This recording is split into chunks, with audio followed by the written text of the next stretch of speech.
بسم اللہ الرحمن الرحیم۔ السلام علیکم ناظرین، آج کا ہمارا موضوع حضرت ایوب علیہ السلام کا غسل کرنا اور سونے کی ٹڈیوں کا ان پر اترانا ہے۔ حضرت ابو ہریرہ رضی اللہ تعالی عنہ سے مروی ہے کہ رسول اللہ صلی اللہ علیہ وسلم نے فرمایا، ایک دن ایوب علیہ السلام کپڑے اتار کر غسل کر رہے تھے اور ان پر سونے کی ٹڈیاں گرنے لگیں، تو ایوب علیہ السلام اپنے کپڑے میں چلو بھر کر ڈالنے لگے۔ پروردگار نے آواز دی، کیا ہم نے تجھے ان چیزوں سے غنی نہیں کر دیا جو آپ دیکھ رہے ہیں؟ کہا، کیوں نہیں؟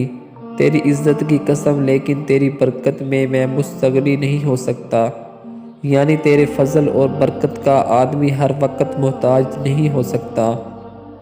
اس حدیث میں ہے کہ حضرت ایوب علیہ السلام نے مال کو برکت کہا، جس سے معلوم ہوتا ہے کہ اس طرح کسی اچھے ذریعہ سے حاصل ہونے والا مال باعث برکت ہے۔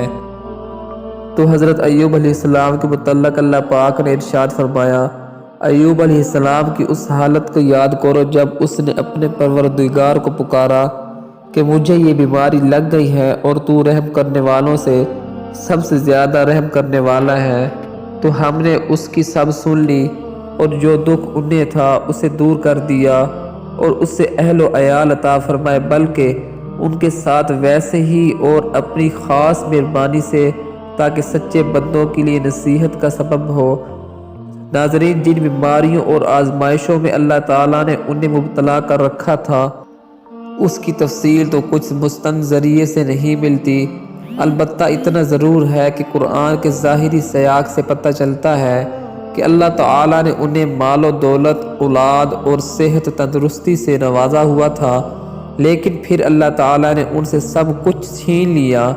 پھر ایک مدت بعد کے بقول 13 سال اور بعد کے بقول 18 سال کے بعد ان سے آزمائشوں کو دور کیا گیا، اور انہیں اس صبر کے نتیجے میں جو انہوں نے اس عرصے کے دوران کیا اور صرف اللہ کو ہی مدد کے لیے پکارا، اللہ تعالیٰ نے انہیں وہ تمام نعمتیں دوبارہ عطا فرما دیں جو پہلے عطا کی ہوئی تھیں۔ جزاک اللہ۔